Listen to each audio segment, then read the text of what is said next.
Hello students, welcome to the EPG Pathshala. I am Dr. Richa Singh, working as a scientist in Dairy Chemistry Division, ICAR National Dairy Research Institute. Today we will discuss about the thin layer chromatography under the paper Biochemical Techniques. Module on thin layer chromatography is covered under two different parts. This is part B of the module. It is advised that students learn first part A and then proceed to part B. The visualization of TLC plates. The spots in TLC plates containing fluorescent material can directly be viewed by illuminating the plates under UV light, as quenching of fluorescent material causes dark spots on the surface of the plate that are visible under UV light. These dark patches should be marked with a pencil. A number of chemical stains can be used for the compound which are not visible under UV. Chemical stain or locating reagent can be very specific for a particular molecule or a functional group, or it can be a general purpose stain. Like iodine, that is the most common stain available. When plates are placed in a chamber containing iodine crystal or sprayed by iodine throughout the plate, resulting in staining most of the organic compounds brown. Other widely available locating reagents are ninhydrin, para-anisaldehyde, permanganate and ferric ammonium molybdate. The reagents are mainly sprayed uniformly on the TLC plates for the best result. After staining, the plates are heated until white, yellow or brown spot appear. You should avoid the overheating because it may cause the browning of entire plate and resulting in obscuring the spots. The common visualizing agents in thin layer chromatography. The first is the aluminum chloride that is prepared in 1% ethanolic solution and it is applied for the identification of flavonoids. The second is para-anisaldehyde and sulfuric acid combination. It is used for phenol, sugar, steroids and terpenes. The para-anisidine hydrochloride, it is applied for the identification of carbohydrates and sugar. Anisidine phthalate for the carbohydrates and reducing sugar. Para-dimethyl aminobenzaldehyde hydrochloric acid for the indole derivatives and amines. And 2,4-dinitrophenyl hydrazine for the aldehydes and ketones. Continuing with the common visualizing agents. 2,2-diphenyl picryl hydrazine for aldehydes and ketones. Combination of formaldehyde and sulfuric acid for alkaloids, aromatic hydrocarbons. The combination of formaldehyde and phosphoric acid for steroid, alkaloids. The Gibbs reagent for phenol, the iodine vapor also known as the universal for identification of all organic compounds, the ninhydrin for amino acids, amines and amino sugar, the combination of ninhydrin with pyridine and glacial acetic acid for peptides, phosphoric acid for steroids, sterol and bile acid, the potassium hydroxide and vanillin solution for amino acids and amine. The analysis of thin layer chromatography. The extent of migration of a compound in thin layer chromatography depends upon the adsorption coefficient. It is measured in terms of RF values. RF value is the ratio of distance travelled by the analyte from the start to the distance travelled by the solvent front.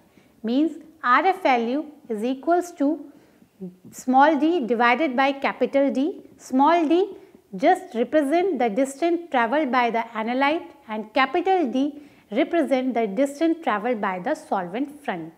However, the RF values are not always constant parameter. They depend upon the temperature, humidity and the geometry of solvent reservoir.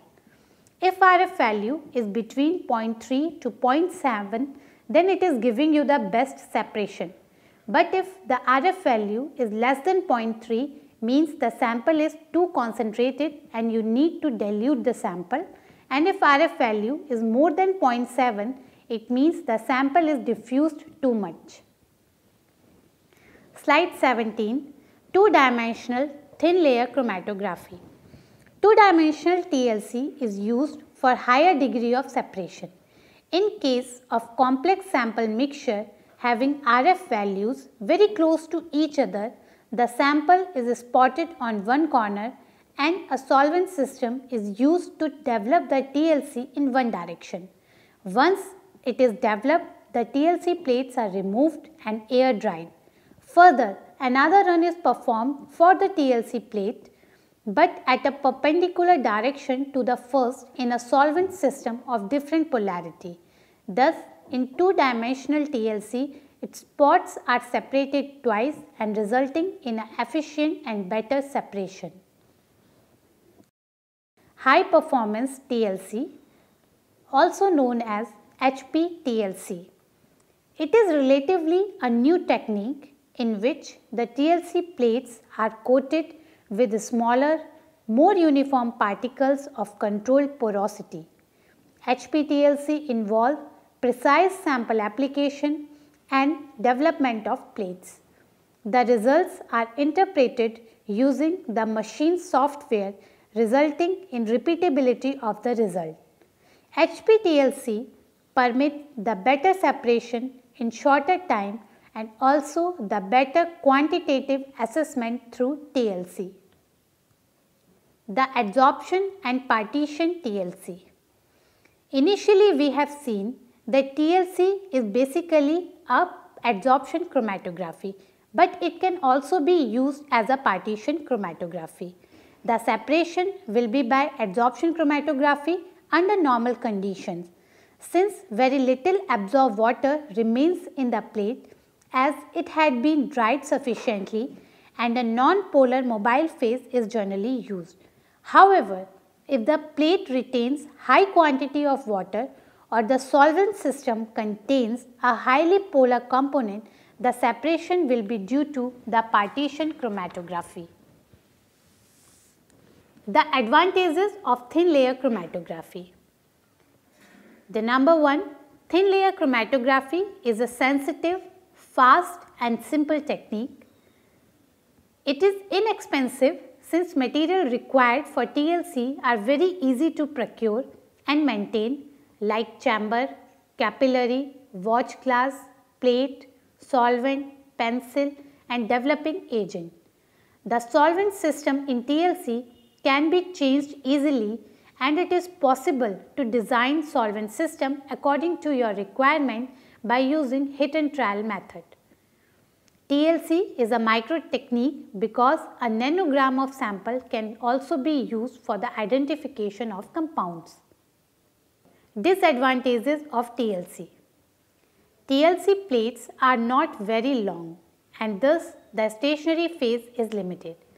That is, the efficiency of chromatography plate is low and thus the separation is limited as compared to the other chromatography technique. Second, the detection limit in TLC is very high, means you cannot identify the compound on a very smaller concentration.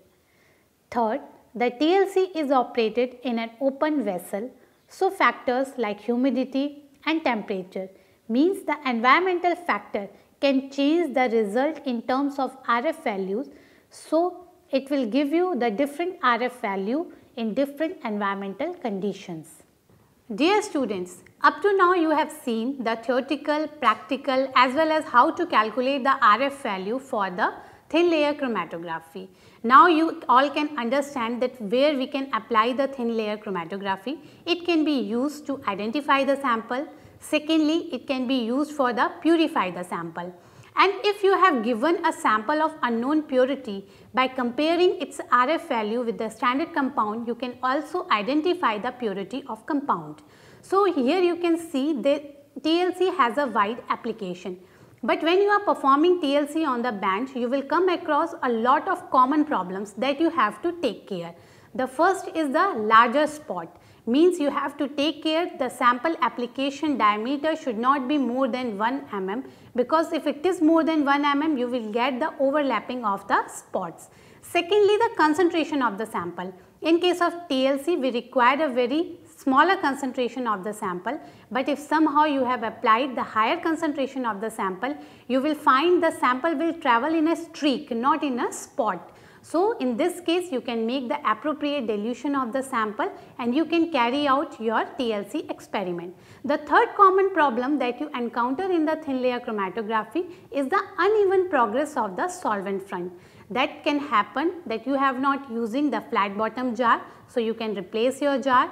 Secondly, you have not cut the TLC plate properly, so you can take care while cutting the TLC plate. And thirdly, the mobile phase is smaller in amount that is required. So, you can pour the mobile phase and you can carry out the TLC. So far we have now covered the basic principles, practical aspect, theoretical aspect as well as calculation of RF value, its application, advantages, disadvantages, and also the common problem that you may encounter while performing the thin layer chromatography on bench. So student, I hope that you have understand the thin layer chromatography in a better manner and now you can perform the thin layer chromatography on bench. Thank you.